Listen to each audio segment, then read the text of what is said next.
We're here with the 2009 Ford Mustang GT, the icon of the modern muscle car era.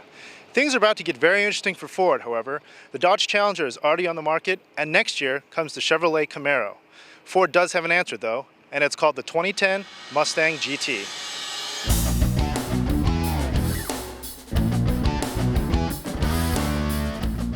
Before we go and drive the 2010 Mustang, let's take a brief look at what's changed between the old one and the new one.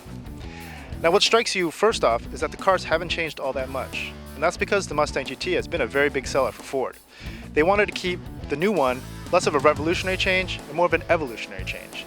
So they've retained a lot of the same basic hard points, things like the windshield touchdown points, the roof line, the wheelbase, the track width. These things are not changed.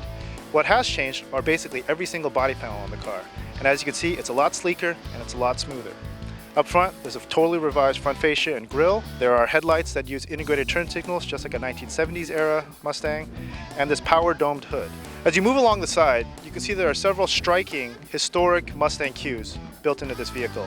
There's that hockey stick that comes up from the rocker panel and then goes to the rear quarter panel, and there's that bulging rear fender line. This is supposed to make the car look like it's squatting and ready to pounce. Moving along to the back, again, an all-new rear fascia, including these sequentially lit vertical taillights, another cue from Mustangs of the past. As with the exterior of the new Mustang, the interior looks very similar to the old one until you get a closer look. First thing you notice is the instrument panel is now covered in a very soft TPO material, that single piece, so it doesn't have as many creaks and noises as the multi-piece hard plastic version of the 09 Mustang. Other things you notice include the rectangular air conditioning vents. The old one had circular vents all the way across. This one has circular ones to the side and rectangular ones in the center. The e-brake handle also seems to be changed, as though it's moved back, maybe made a little bit smaller. And the switchgear seems to be vastly improved. The buttons are nicer to push, the knobs easier to turn. In general, it feels much higher quality. Moving on to the driver's seat, when you look down, it's no longer dark tunnels you're looking at. The speedometer, tachometer are now white face gauges, still have the retro fonts, but it's generally much improved for visibility, and the steering wheel now has controls for cruise control and audio. The one thing that doesn't translate to video though is how well everything feels underhand.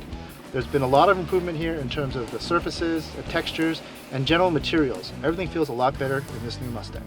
So those are the biggest differences, both inside and out, between the 2010 Mustang GT and the 2009 version.